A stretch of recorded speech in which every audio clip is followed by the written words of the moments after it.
Is this thing on? Welcome back to Big Mouth and fancy seeing you here in June. A very welcome, my friends, and especially my enemies. Come in, sit down, no touching. I don't do the touching. Unless your new Warner Brothers CEO, Anna Sarnoff. Come here, Anna. Don't touch the bum, but release the damn Snyder Cut. Yes, it's official that Warner Brothers, after 3 months of searching, have got their first female CEO ever. Now, you know me, I don't give a shit about all that. What I want to know is what's her background. Well, her background is that she worked with the BBC, I think BBC America. I'm going to do a lot of research on her. We'll talk about that on other videos, of course. Now, as soon as she was announced, this wonderful release, the Snyder Cut movement, was sending very polite, welcoming messages, congratulating her, and, just looking, just asking her to look at releasing the Snyder Cut. And I love this movement, I really do. So why are we talking about a new Warner Brothers CEO, Mick? What's this got to do with the DCEU releasing the Snyder Cut? Well, of course, it's to do with everything. Now, while Kevin Sujihara was the CEO, literally the release the Snyder Cut movement was futile. No. Before you go away, before you unsubscribe, think about this. Kevin Sujihara was the reason we had the theatrical cut of Batman v Superman and Suicide Squad the way it was, cut down from the director's vision. Kevin Sujihara was the very reason that Zack Snyder had to go back and rewrite his Justice League and dumb it down. And then they moved him on using all these kind of justifications about, Autumn, Zack's daughter. Despicable things, right? Despicable. They then brought in Joss Whedon. They got him to cut down the movie to 2 hours, just under 2 hours, reshoot it, marvelize it. So there's no way that Kevin Sujihara was going to go, yeah, do you know what? I've done the wrong thing here. I definitely should release the Snyder Cut. It was futile. But now we have a new team of people upstairs. Let me explain to you what a CEO really is, because Warner Brothers have a board of directors. And if the board of directors don't vote for anything in board meetings unanimously, nothing happens. So the CEO can go in and go, look, chaps, look, girls, I think it's time to release the Snyder Cut. Who's in favour? Anyone? 2 hands. 2 hands up's no good. Do you understand? It's a democracy. These are the things. This is what's so difficult. So despite us having new CEOs and new creators in charge of the DCEU, those board members are probably still the same. Now, obviously, these are the same board members, excuse me, who decided to remove Kevin Sujihara and come up with the bullshit excuse it was because he gave some woman a job because he was sleeping with her. It was all to do with the DCEU. They just picked their moment. I know this for a fact. I do. I know how these companies work. I know how the industry works. I'm not trying to be arrogant. I'm just trying to inform you here. Do you know what I mean? And so now we have a new CEO. That's good. But a new CEO of a company who hasn't had a CEO for 3 months has got a lot of work to do. But it's great. We should I'm not sure if she's got a Twitter handle. I haven't noticed one yet. I'm sure she'll get one. And as soon as that happens, she's going to be barraged with release the Snyder Cut requests. Also, I know there's going to be another letter writing campaign, which is brilliant. And that should definitely be done. I want to be involved with that, of course. Who's heard of the movie pundit Eric Davis? He's more of a critic, right? First of all, Eric is a Disney shield. There's no question about that, right? But let's read what he had to say about the Snyder Cut.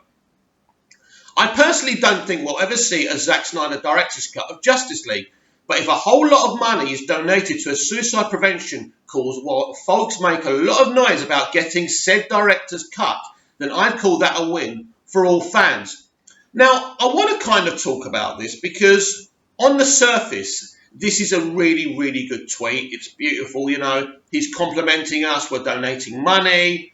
And even if we don't get the film, at least, we're helping suicide prevention, which is absolutely right. It's a very important cause. There's so many people suffering from depression, having suicidal thoughts, wanting to kill themselves. And the most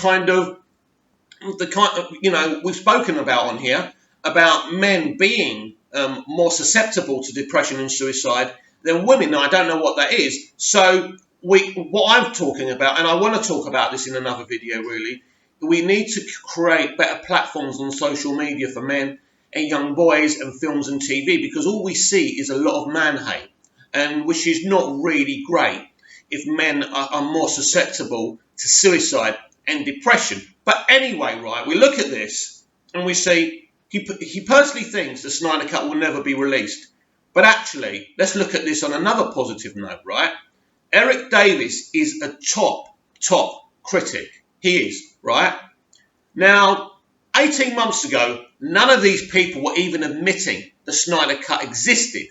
And now, not exactly admitting it exists, but saying, oh, I don't personally believe it will ever be released. For this geezer to even be talking about this, this is a great success for the release of the Snyder Cut movement. This is amazing. And so what other news have we got in the DCEU? Well, we've officially been told that Suicide Squad will start filming from September. That's very, very, very exciting. And the news and the casting should come flooding in as well. Who's that guy who did the voice for Darkseid? I forgot his name. But anyway, there was this kind of debate whether it was his voice who said no Kryptonians, no lanterns. So I don't know what he did, if he liked something or if he hinted. Anyway, he came out. Damn, I forgot his name. But he came out and said, listen, it wasn't my name. It wasn't my voice, basically. So there's that. So that's where we are with the Snyder Cut. A new CEO for Warner Brothers is very, very, very important. We all know that. And we've got to push. We've got to, because we've taken this movement to the highest level of Warner Brothers. They all know about it now. The media are talking about it. It's trending all the time. It's an amazing situation. We know it's important that this film is released. It is. Ultimately, we want to see this film because we imagine it to be an amazing film. Because even if it's on the level of Man of Steel and Batman v Superman, it's going to be awesome. But there's this hope that it could go beyond that. But certainly, even if it is on a level with BVS and MOS, it's going to be an amazing film. And at least we get some kind of closure with Phase 1 of the DCEU. That's what I'm calling it. Let's just call it Phase 1. It's a language we all understand, thanks to the MCU. You know, it was a 5-part arc, Phase 1 of the DCEU, which was never allowed to be finished. This was an error. This was an error.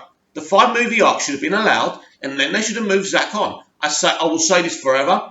I will say it until I'm blue in the face. What they did was wrong. Sujihara should never have been a CEO of Warner Brothers. He doesn't have a clue how to run successful franchises, and the only reason the Annabelle Creation one was successful and all of them over at New Line Cinema is because other people were running it, not him. But he's gone now. We've got a new CEO. There's renewed hope for the Snyder Cut. We must never stop fighting. This fight could go on for years. But as long as we go on we fight.